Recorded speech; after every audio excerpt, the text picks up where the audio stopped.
The developer Crix has just released his latest product in a line of devices nicknamed ROM carts. Devices that allow you to load games, or ROMs, from an SD card onto original hardware. This latest edition is the Mega Everdrive Pro, which adds a new feature that, up until recently, no one thought could be possible: loading Sega CD games.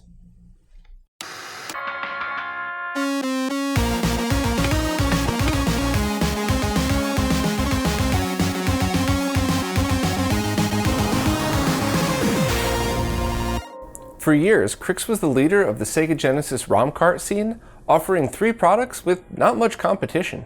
First, a $50 model that played almost every game compatible with the Genesis and Master System. Then, a $90 version that included a pause button for Master System games, auto save support, and the ability to act as a Sega CD RAM cart. Lastly, a fully loaded version for $165 that included Master System FM sound support, instant loading, save states, an in-game menu, and a bunch more features. That top-of-the-line version was regarded as the best Genesis ROM cart ever made until last year when the Mega SD was released, a device that did everything the Crix carts did, but added the ability to play Sega CD games.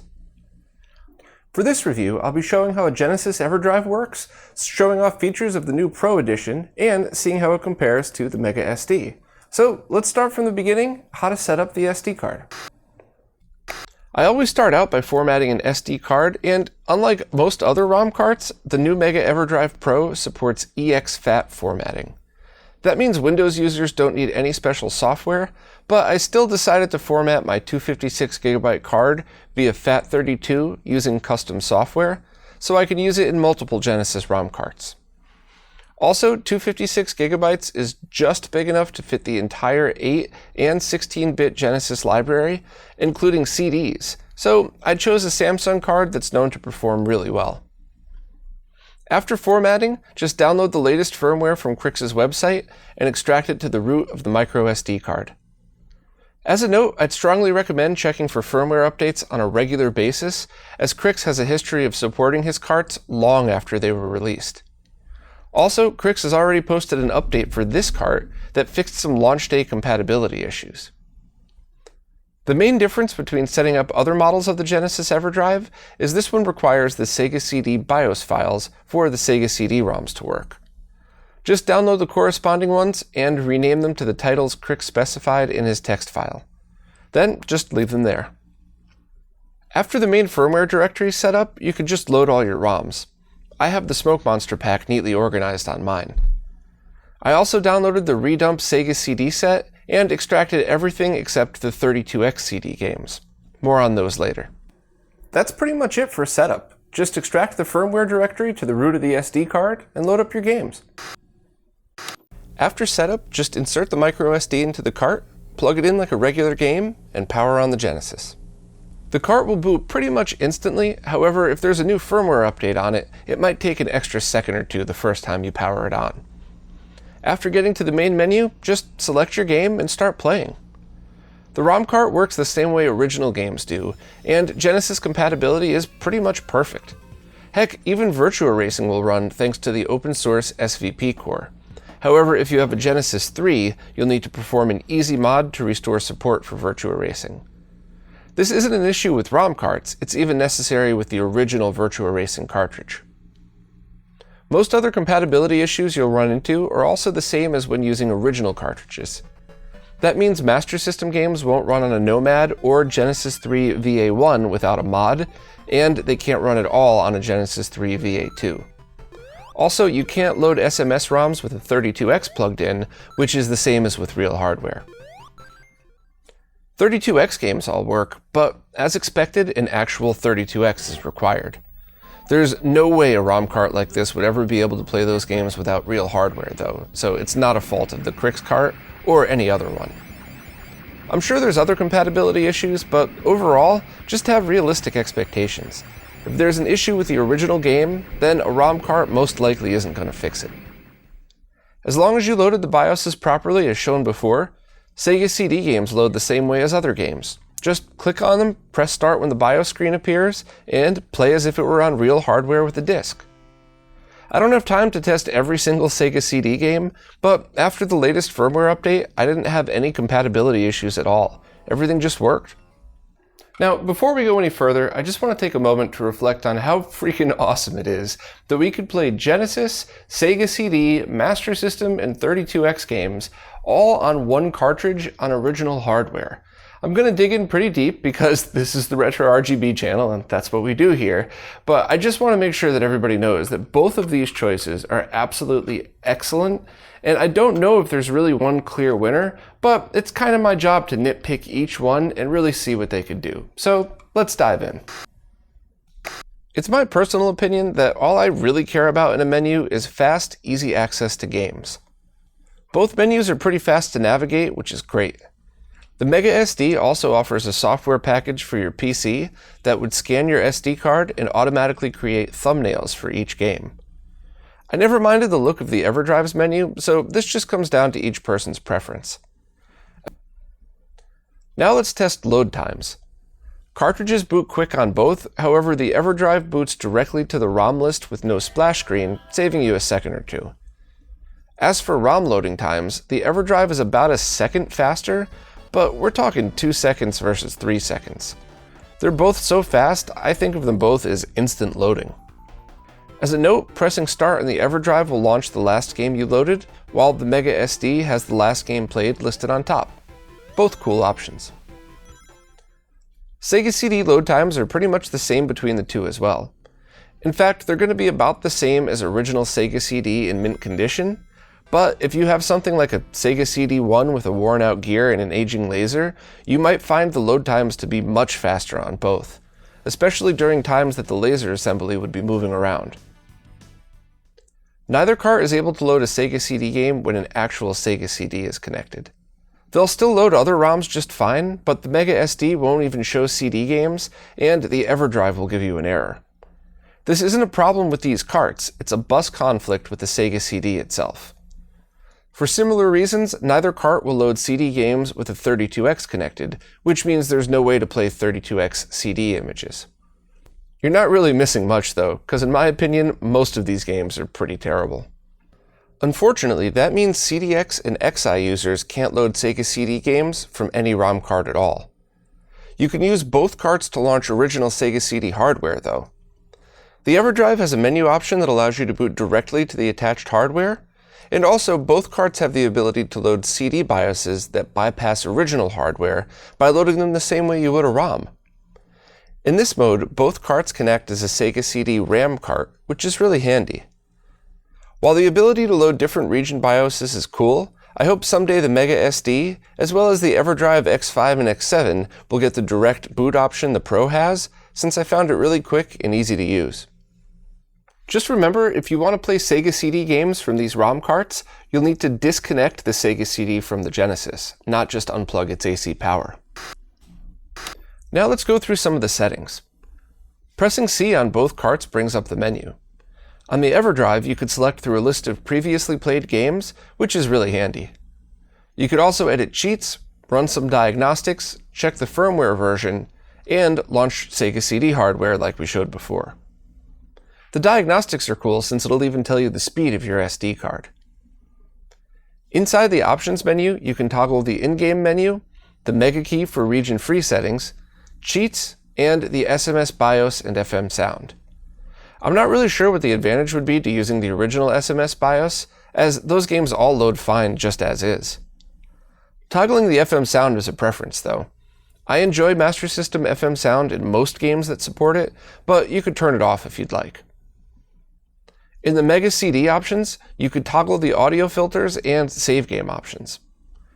I suggest leaving them just like this, as it'll sound closest to the original Sega CD, and it'll create an individual save game for each Sega CD-ROM. The in-game menu shows the combinations you use to access the menu and save and load games of save states. Lastly, the RTC is just the clock. This is probably most handy for checking dates on save files if you back those up. I'm not really sure if any games would use them.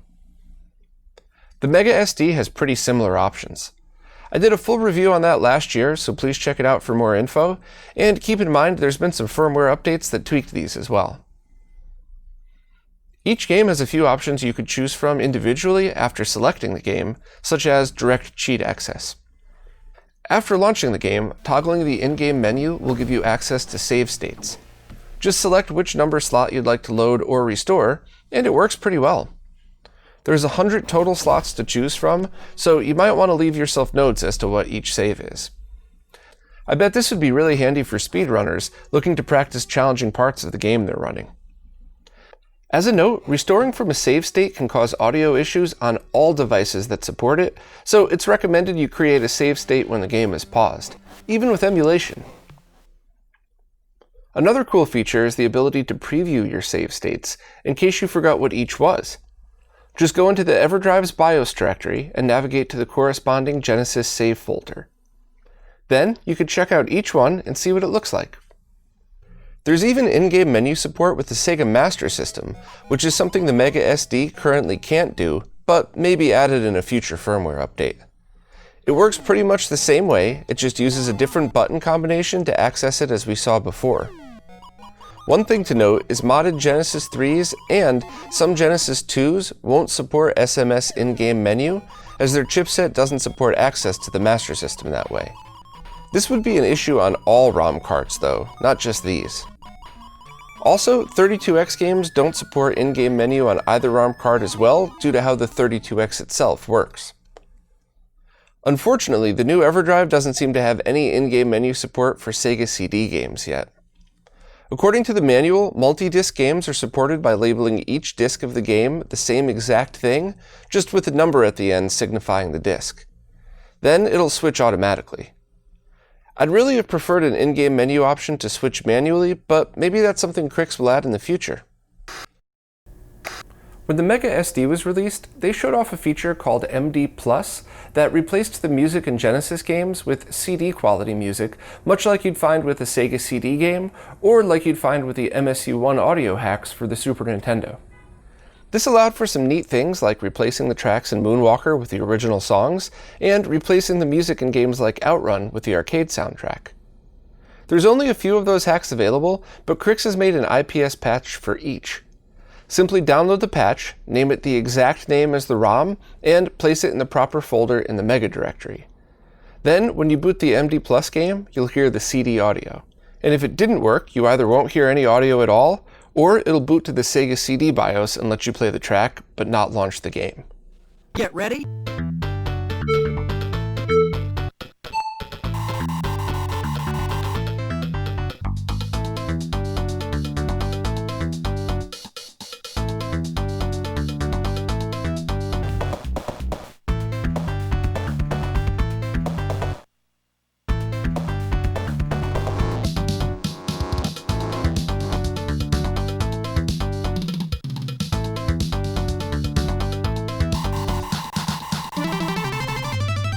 I know this might be a selfish thing to ask, but now that multiple devices support this option, including the MiSTer, it would be nice if everyone just decided on one format.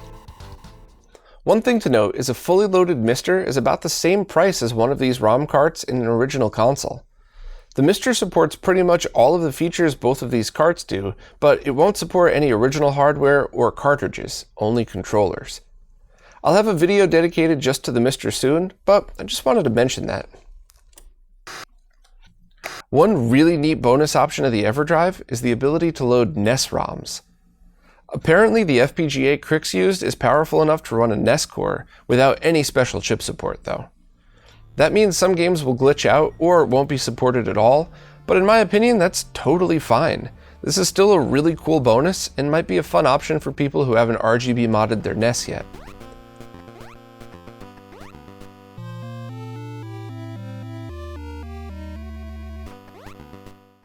The only complaint I have about this is the color palette Crix used. It's pretty ugly. I think it would be pretty easy to include either a better palette or even give us a choice of which one we'd like to load, so hopefully we'll see that in a firmware update. I'm not sure if it's possible to support more NES games or mappers, but who knows what we'll see. As a whole, this won't replace your NES, but it's a really fun addition. As for the carts themselves, both are unique. The Mega Everdrive Pro retains the same size and shape as the other Everdrives, which is identical to original Genesis games, other than the button on top. That's for pausing SMS games and resetting other games. Alternatively, the Mega SD is shaped exactly like a Virtua Racing cartridge, and its button is on the side. One thing to note is the MicroSD card is really accessible on the Everdrives, with easy access on top. But the Mega SD has the card recessed in the side, and I could never get to it without using a tool. This isn't a big deal for most people, but since I'm constantly testing new ROM hacks, I do find it kind of annoying. Also, while both cartridges appear to run at the correct voltage, only the Everdrive has beveled edges. The Mega SD was supposed to have this fixed, but this cart was only purchased a few months ago and still has squared edges. It's not too bad for people who leave their carts in all the time, but squared edges will definitely wear your cartridge port out faster, so just keep that in mind. One question I was really curious about is how does the CD audio from these ROM carts sound compared to the CD audio from an original Sega CD? See, almost every Genesis game uses the audio chips built into the Genesis itself, so it doesn't really matter if you're using a ROM cart or the original cart, it's pretty much always going to be the same.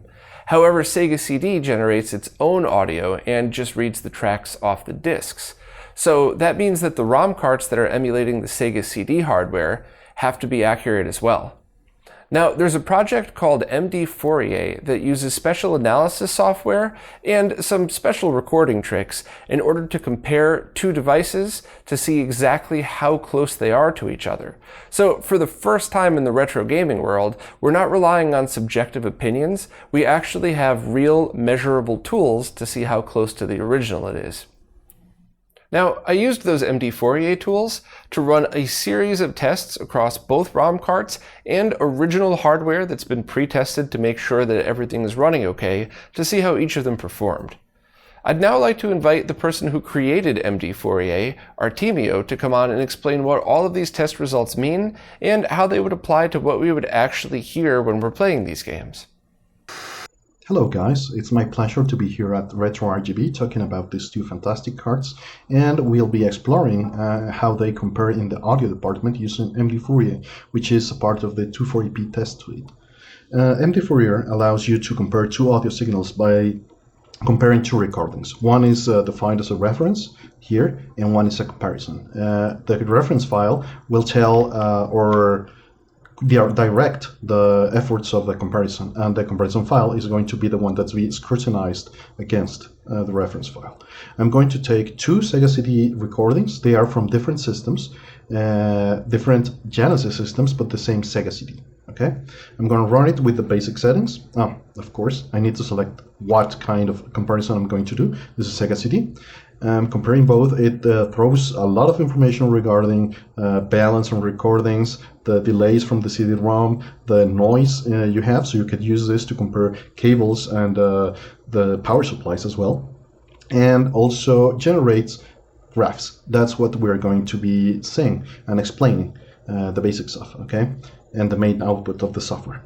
Here, I open them, and here is the basic recording or comparison between these two recordings. They are different systems, as I mentioned, so they have a slight difference in the filters. We're using the headphone out from the Genesis, and that's reflected here because both systems have different amplifiers, although they are a Model 1 BA3 and a Model 1 BA6. Okay, but this is using the same Sega CD, and the lines you see here are the differences. The horizontal axis has the pitch, that's the frequency. This is on the left you have the bass, and on the right you have treble. Okay, from 0 kilohertz, well, 0 hertz to 20 kilohertz, and it does it on the audible range. And on the vertical axis you have the volume or amplitude difference measured in dBFS. And here you have some bars. These bars tell you how much the signal is spread across within a 1 dBFS limit. So you can see they're pretty close. The FM was the one that had the most difference. All the others are well above the 85%.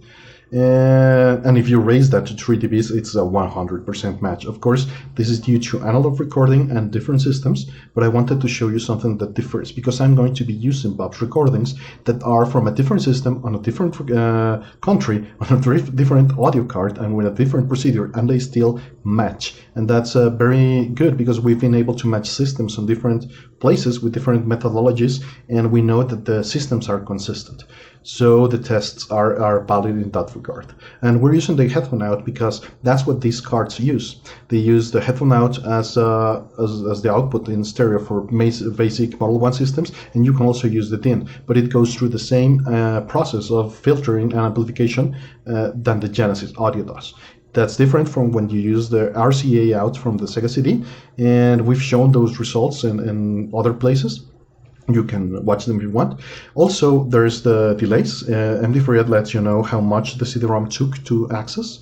In this case, it has two basic tests. One is for a paused state. So if you are playing a game, you pause the game, and it will let you know how much time it takes the system to replay the track when you press start again. In this case, it's the same Sega CD. You have to consider that. It varies with use. The same Sega CD had different access times in these two recordings. One had 93 milliseconds, and the other had 163 milliseconds. Both are in the ballpark of 1/10 of a second. That's really good from a paused state. And from a stop state, that's completely stopped, and you press play on the CD-ROM, or a track starts playing at the startup level. This takes about 4.5 seconds on both systems, with a very, very small difference of 100 milliseconds, sorry. It also tells you a bunch of information, like the frame rate of the console, and we'll see what else. You have this missing and extra graphs that show you how the recordings refer. This is respecting to the comparison file. So the missing plot shows you whatever was expected from the reference file to be in the comparison file, but isn't, which in this case is empty. And the extra frequencies shows you the opposite. It shows you what was in the comparison file that was supposed to be in the reference file that wasn't. That shouldn't be there. That's the case. As you can see, it's very low amplitude FM variance, because we're using two different Sega Genesis, a Model 1 BA3 and a Model 1 BA6. In these plots, the intensity of the color, the saturation, well, the luma of the color is how loud it is. Okay, and this is frequency, and from left to right you have time. Okay, we'll see some more of that. This other one is the noise plot, and the noise plot lets you know how much background noise the console, cables, or power supply has. They are fairly similar, unless you measure this part. This part has some differences. I'm going to show you the spectrograms. This is on the right you have the scale of decibels, and it's from left to right it's frequency. So you have all this frequency spectrum, and this is measuring a silent part of the recording coming out from the Sega Genesis and Sega CD, and it shows you where some noise is. And some bars are measured based on the frame rate of the console. In this case, you have the 15.7 kilohertz and 7.85 kilohertz, which are video noise that's leaking into the recording. And you can determine that and at what volume it is. So you could use this to measure difference in cables and consoles and mods and power supplies. And also there is some power supply noise that's also crosstalk between the video, because it's at 59.88 hertz.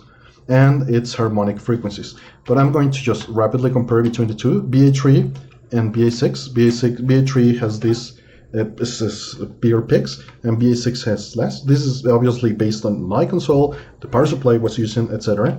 And this is the difference recording, okay? And we have phase. We are not going to dwell into the phase right now.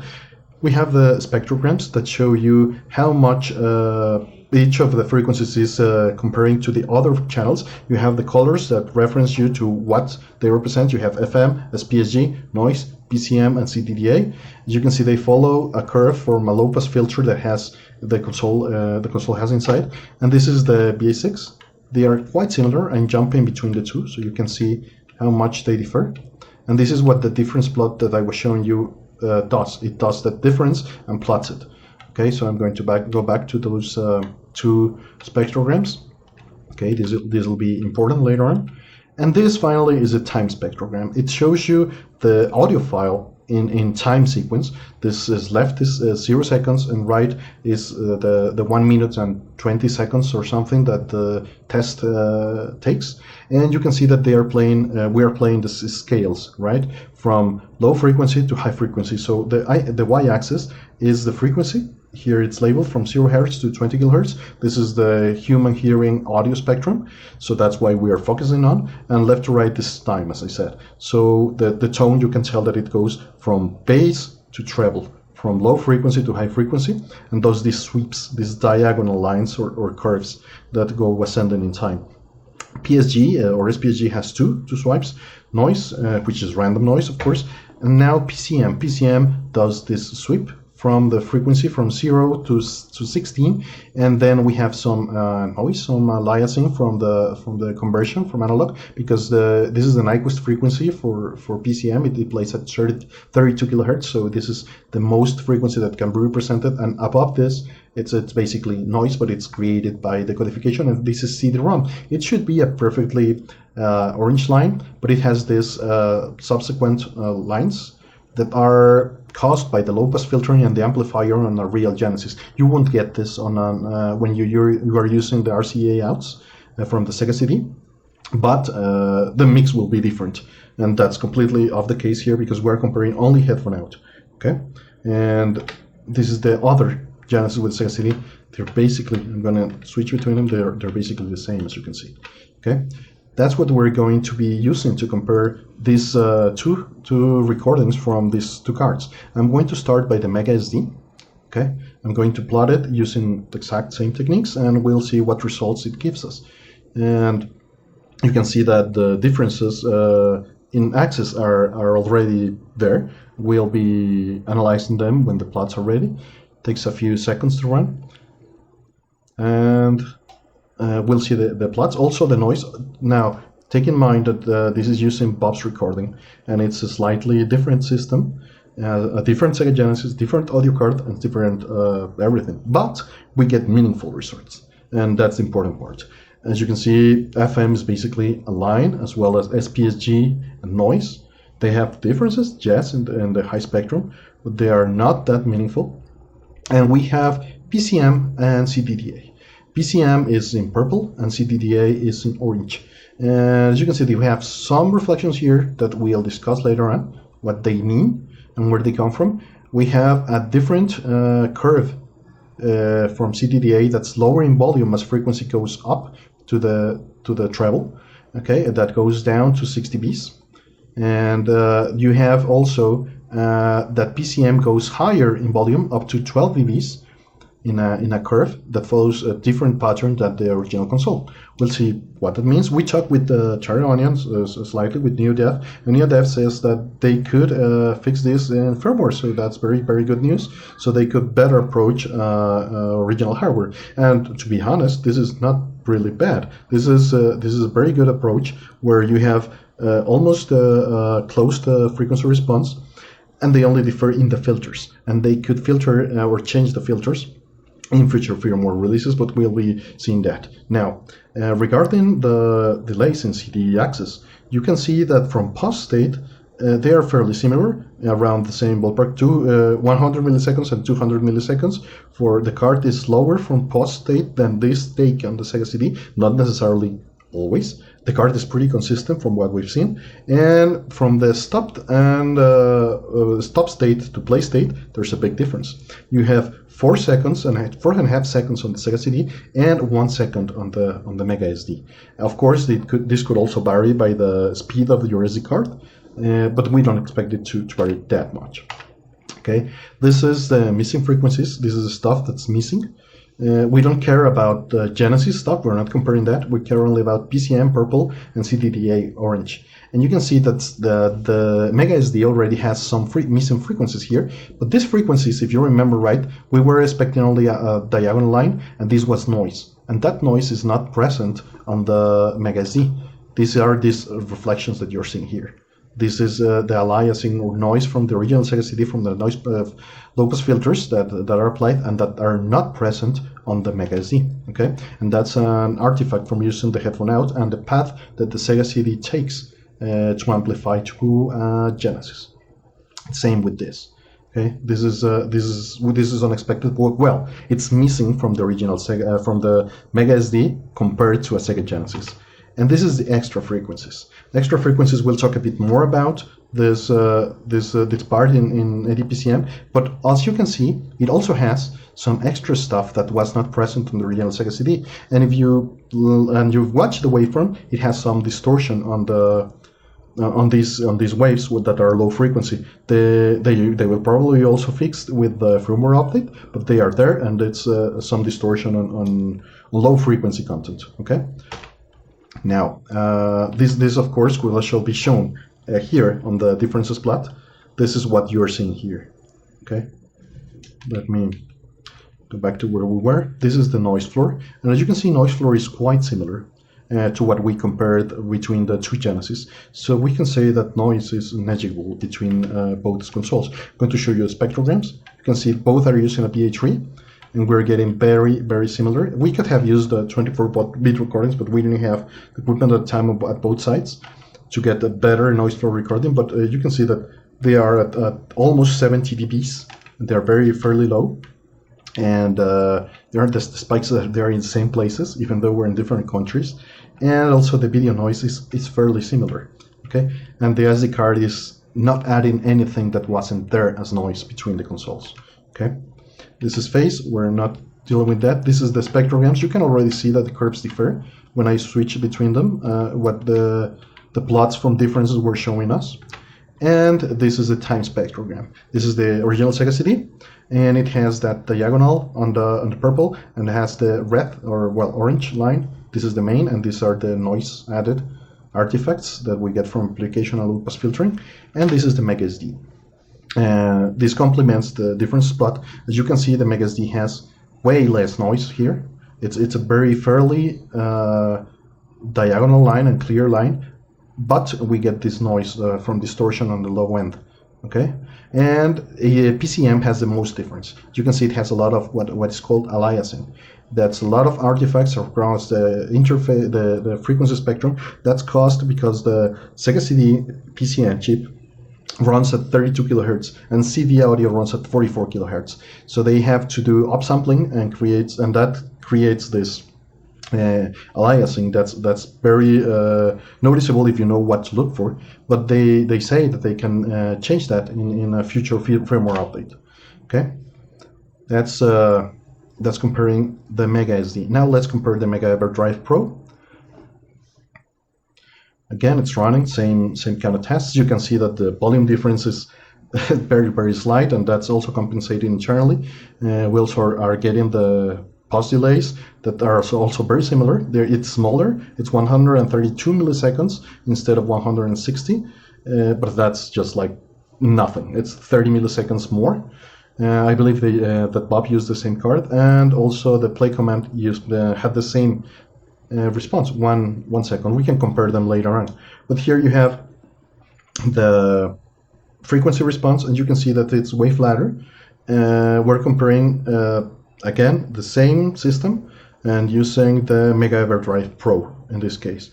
Okay, please ignore that yellow message. It's a warning that I've been experimenting with. It's just experimental. Channels are not reversed, and you can see that the fractions or this distortion is also there, but the curves are very, very straight. Okay, well, at least within a 3 dB difference that can also be affected by the sound cards that we're using, but they're within a very reasonable range. PCM is within 70%, 76%, but CD-ROM it's not falling there because we have these curves of distortion, and that's being measured, of course. Averages are pulled down as in the other plot because this, but PCM is very, very straight. Okay, this is again missing, and in missing we only get the distortion. The distortion is missing from the Mega Everdrive Pro against the Sega CD. And extra, we're only getting a very, very faint extra aliasing on the CDDA. Nothing nothing really important. And on PCM, it's very, very clear. Okay, we get a very, very slight extra. This is the noise floor. Noise floor, as you can see, is very equivalent to what we already saw. No extra noise is added by using this card. Spectrograms, you can see they are quite similar, okay, to what we saw from the plots. And this is the time spectrogram. This is the Sega CD, and this is the Mega Everdrive Pro. As you can see, the Mega Everdrive Pro has very clean PCM emulation, just has this slight band here, and the CD also has these very faint aliasing lines that could be caused by the audio amplifier, both of them on the Sega Genesis. Okay, but it's way cleaner than what the real Sega CD is doing, as was the case with the Mega SD. Not with PCM. PCM, the Mega Everdrive Pro doesn't have that upsampling issue. He's doing something that creates a very clean output on PCM. Okay, so basically they are both great products, and the only difference right now is on, well, regarding audio, is in PCM being better, a better implementation right now in the Mega Everdrive Pro, but that doesn't mean that it won't be corrected on the Mega SD, and they'll probably have a firmware update for that. Otherwise, it's really, really good. Both of them are great products. Thank you for everything, Bob, and hope to see you soon. So overall, I really think both carts performed really well, and I'm not sure if there's a clear winner. Hopefully this video was able to provide you enough information to make your own decision on which would fit your needs the best. Also, if you like what you saw here, please consider signing up for any of the support services such as Floatplane or Patreon, because without your help, videos like this, plus all the behind-the-scenes research that goes into it, would never be able to happen. Also, if you'd like to be kept in the loop of everything going on in the retro gaming scene, please check out the weekly podcast, available every Wednesday as a video and everywhere audio podcasts are found. Thanks, and I'll see you next time.